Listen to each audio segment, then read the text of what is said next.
I mean, how often do you see a naturally occurring neon blue snake? I mean, this girl is gorgeous.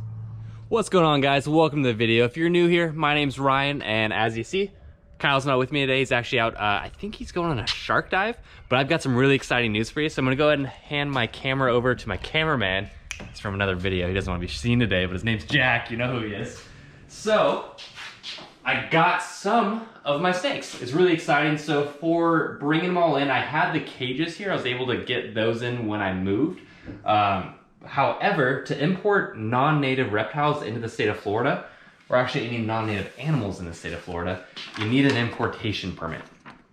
So what this does is it tells FWC who's sending the animals, who's transporting. In this case, I just had them Delta Cargo, so I put their information, who's receiving, and what the wildlife is that's coming into the state. And basically all this is for is it tells them what animals are in the state and who's bringing them in. And it's very important to get, because if you don't get one of those permits, like let's say even on the Barron's racers that I'm gonna show you in a minute, even a ball python, if you import that into the state without getting one of those, technically you didn't have the proper paperwork for it and they could confiscate it.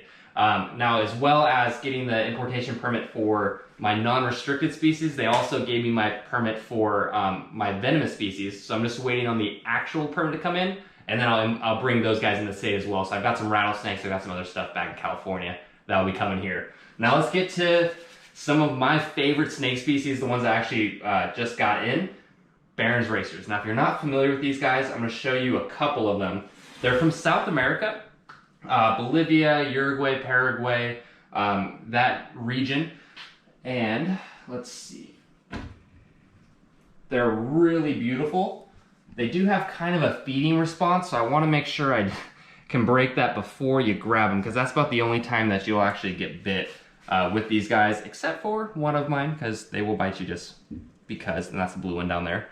But as you can see, these guys are extremely gorgeous. Now, they are a rear-fanged snake species, which basically means, as the name implies, their fangs are in the back of the mouth. Now, with rear-fanged instead of front-fanged species, the delivery system is pretty poor. So how you have it, like front fixed fangs and front hinge fangs, so any of your Viperidae and Elapidae, when one of those bites you, they have the muscles where when the fangs go in, they can push the venom out, and it's kind of like a hypodermic needle getting pushed out, whereas the rear fangs, they don't have that. So basically what happens is they've got to not only bite, mosquitoes in here, bite into you, then they've got to chew into the, to get you into the back of their mouth where their fangs are, and it drips down. Now they're also, it's not very toxic venom, so you don't have to worry too much about them. Maybe like a bee sting, if you're allergic, you might be into some problems. Now, here is another female that we'll actually take outside and show you some of her colors. And also, don't judge the cages too much. Like I said, I just got these animals in, so I'm still setting everything up. Hence, it's not a proper water bowl in there. I just ordered some, so they're all gonna be matching here pretty shortly. Now let's take her outside and get a look at this one.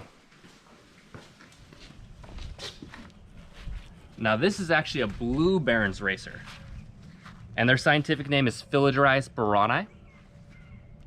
And yeah, they are part of that Philodryas family, so basically there are some nasty contenders that are related to them. However, like I said, their venom isn't too bad from what I've seen, what I've researched. I've also been bit by a few of these guys, and they didn't chew. They just kind of bit on. They're like, oh, you're not food, let me let you go. And they do get rather large. As you can see, this girl's probably in the 6.5 foot range. She's good size. And we'll let her go on the ground so you can kind of take a look at her. Now, she is beautiful, and you really don't see these blues in collections in the US all that regularly, so I was really lucky to have not only one, but two of them, and one that looks as pretty as this. And you can see her underbelly, it's like sky blue. This is a beautiful snake. And the cool thing is, guys, I've actually bred her. She's bred for me twice now. The green one's bred 3 times. So I've gotten pretty good at breeding them, and I am gonna throw them together again this season and hopefully get some more babies. So if I get them, I will update the Instagram, the YouTube. I'll let you guys know because I'll make those available. All right, so guys, I'm gonna go put her away and then I'll grab out the male. So let's go take a look at him as well. I'm gonna go ahead and put her back in her cage. And as you can see, they're pretty mild-mannered. Like I said, for the most part, the only time that I ever have gotten bit by them is during feeding, because their feeding response is no joke. They'll come right out of the cage for you. But for the most part, if they know they're not getting fed, they're really calm, except for my other blue female. She bites. But like I said as well, I've bred all 3 of the females that I have, and hopefully she'll breed again this season. Typically, she lays about 12 eggs. This one I get anywhere from 10 to 16. And she has double clutch before, which basically means 2 clutches in 1 season. And then let me go ahead. So this girl is probably the smallest one. She's a little feisty and not the best looking of the blue in my opinion. She's a little grayed out, but I want to keep the, there we go. So let's grab the male out, and he is really pretty. He's a high yellow, and we'll walk outside and show you guys him.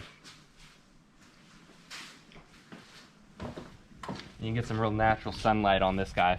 So you can see he's a green face. They come in 3 different phases that I've seen. It's the green, brown, and blue, and it's all locality specific. So it's not like a morph or anything. It's just a naturally occurring locality. And then they do come a little yellow. So, I mean, I wouldn't consider it a separate color because they all tend to look greenish, just a little bit more of a highlight. And this guy I actually got, when did I get him? I think in 2009, and it's 2020 right now. And then the other big green female I got maybe 2010. And the really awesome thing is all of my Barons are actually unrelated. I got the 2 blues and then also the green female. They were all original imports into the country. And then this one, but they weren't wild caught. They're captive bred down in South America. This one was captive bred here in the US. There's a guy, Dave Katz, that produced this one back in California.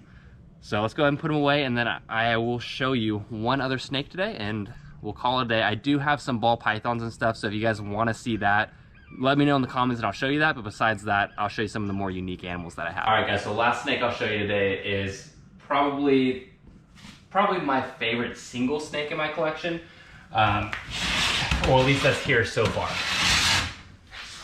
And that's because I've raised this snake up since she was a hatchling. And she was actually farm bred, so she wasn't too nice when she came to me.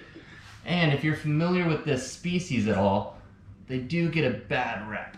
So this is my female blood python, and I'll take her outside so you can really get a good look at her.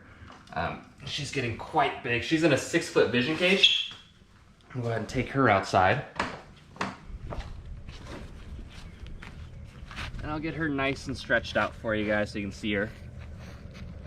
Well, she's pretty good size. So she, I would say, is 5.5 to 6 foot. One of the reasons that I like her so much, not only because I raised her since she was a baby, but also most bloods are pretty feisty. They get blood python the name, not just because they're beautiful color, but I was told because they make you bleed a lot. Now, as you can see with this girl, I can actually scratch her under the chin. She doesn't mind that at all. She's still flicking her tongue, just kind of like, what are you doing? What are you doing, Dad? On the top of the head. Now, I wouldn't suggest just going picking up a blood python and trying this, because more often than not, they will bite you. Especially farm bred ones, like how she is. The captive bred ones are getting a little bit better, but a lot of work has actually gone into this animal. I've actually worked, well, we have rats here, so like I was helping clean rats and everything. I've had rats on my hand, and then I've walked over to her and I've touched her, and she knows exactly who I am. She's like, you don't have a rat for me. I'm not gonna bite you. But a lot of work has gone into her. I may breed her in the future. Right now, she's just a really awesome pet. I mean, I don't know very many bloods that you can go up and just kiss on the head like her, but I'm gonna go ahead and put her back, and you can kind of get a good look at her there. Now, these are nice, heavy-bodied snakes. So in the wild in Malaysia, Borneo, Sumatra, where these guys are from, they are subspecies in those areas, but they're the same overall snake. You'll find these hanging out in the rainforest, and a lot of time they'll actually be in the water or close to the water, just kind of taking some pressure off their body. So like I said, all these snake cages here are temporary enclosures, and this isn't even the snake room that we've got designed. So in her future home, I will be incorporating a lot more water so that way she can actually get in there and float around. Give her everything that she needs because she is just my beautiful baby. Now, I'm gonna go ahead and put her back and we'll end the video here. So if you liked today's video, make sure to like, comment, subscribe. Let me know what you think of the snakes. There's gonna be a lot more coming. And then we will be also doing that new snake room. So I'll see you guys in the next one.